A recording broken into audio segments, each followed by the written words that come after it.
میں بچوں سے کہتا ہوں وقت کو غنیمت جانو میرے عزیز بچوں، جو اللہ نے تمہیں ماں باپ کی دولت سے نوازا ہے یہ دوبارہ نہیں ملتے۔ ایک بار ان کا جنازہ نکل جاتا ہے تو دنیا میں اندھیرا چھا جاتا ہے، پھر دوبارہ باپ کی جیسی کوئی چھت بھی نہیں ملتی اور ماں کی جیسا کوئی سایہ بھی نہیں ملتا۔ یہ یاد رکھنا ہمیشہ۔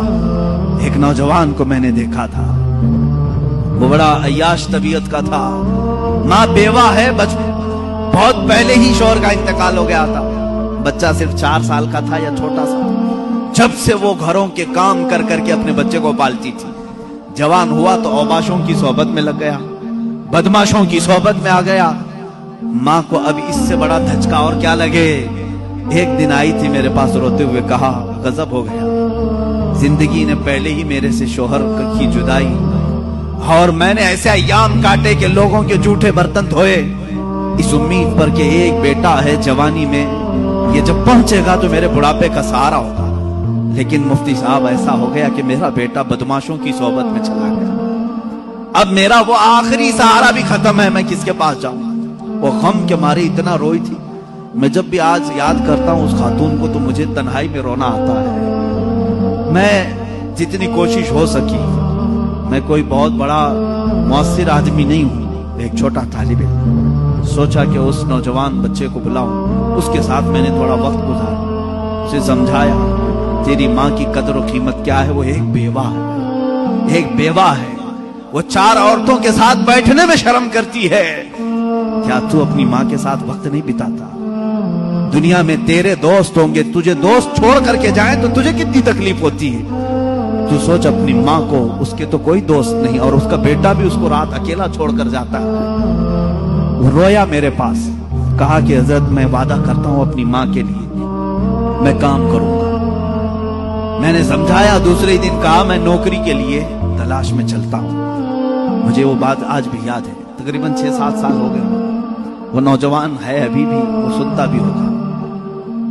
اس نے کہا اماں سے میں کہتا ہوں میں نوکری کرتا ہوں۔ ماں اس دن بڑی خوش ہوئی، کہا حضرت آپ نے میرے بچے کو سیدھے راستے پر لانے میں بڑی میری مدد کی ہے، بس زندگی کی ایک ہی خواہش رہ گئی ہے کہ میں اپنے بیٹے کی کمائی کھا لوں، میرا بیٹا کما کر کے لایا ہو میں وہ کھا لوں۔ زندگی پر لوگوں کے جھوٹے برتن دھو دھو کر کے بچے کو پالا ہے، ایک بار میرا بیٹا کھلائے مجھے۔ وہ اس آس میں رہی، وہ بنگلور یا کہیں کسی علاقے میں نوکری پر گیا، مہینہ گزرا تھا، تنخواہ آئی اس کی۔ اس نے کہا تنخواہ سنبھال کر، پہلی تنخواہ میں اپنی ماں کو لے کے جاتا ہوں۔ وہ پورا اپنی تنخواہ، اپنی سیلری لے کر کے گاؤں پہنچا تھا، اسے پتہ ہی نہیں تھا اس کے گھر کے پاس بھیڑ جمع ہوئی تھی۔ جب اس نے دیکھا تو لوگوں نے کہا کہ تیری ماں کا رات میں انتقال ہو چکا۔ اس نے وہ پیسوں کا لفافہ اپنی ماں کے قدموں میں رکھا، آج تک جب کبھی وہ ملتا ہے تو پھوٹ کر روتا ہے، کہتا ہے میری ماں اسی آس میں دنیا سے چلی گئی کہ بیٹے کی ایک کمائی کھا لی، لیکن مجھ سے زیادہ بدنصیب کون ہے اس دنیا میں جو ماں کے کمائے ہوئے جھوٹے برتن کو دھوئے ہوئے کمائی تو کھا لیا، اپنے ہاتھوں کا ایک لقمہ میں اپنی بیوہ ماں کو کھلا نہیں سکا۔ اے نوجوانوں، کیا اسی کا نام زندگی ہے؟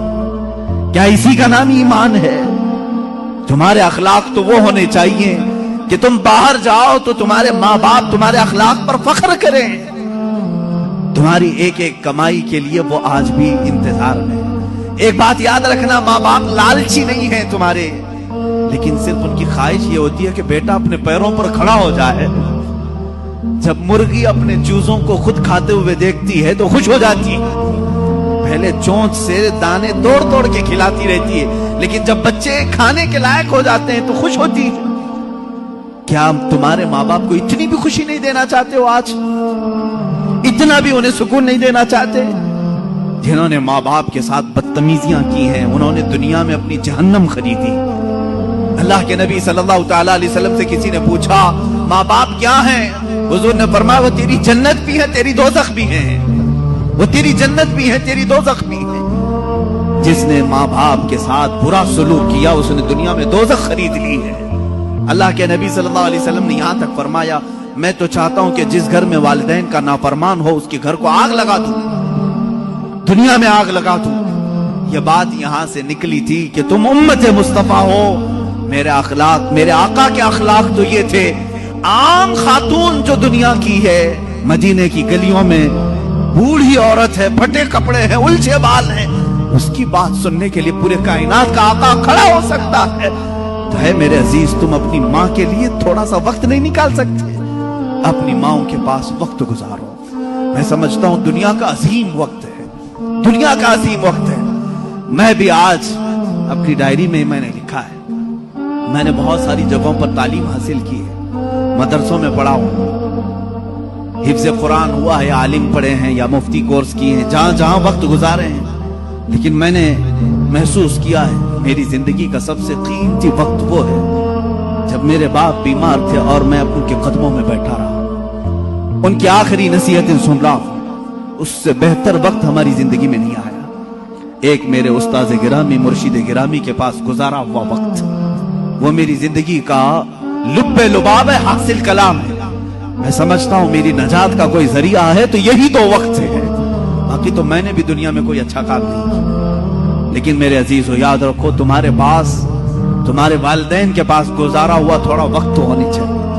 خوش کرو ان اولاد، ان والدین کو، اور یہ بھی یاد رکھنا آج وہ تمہارے والدین ہیں، کل تم کسی اور کے والدین بننے والے، کل تم بھی باپ بنو گے، تمہارے سامنے بھی تمہارے بچے آئیں گے اور تم اس وقت درد کی سسکیاں لیتے رہو گے۔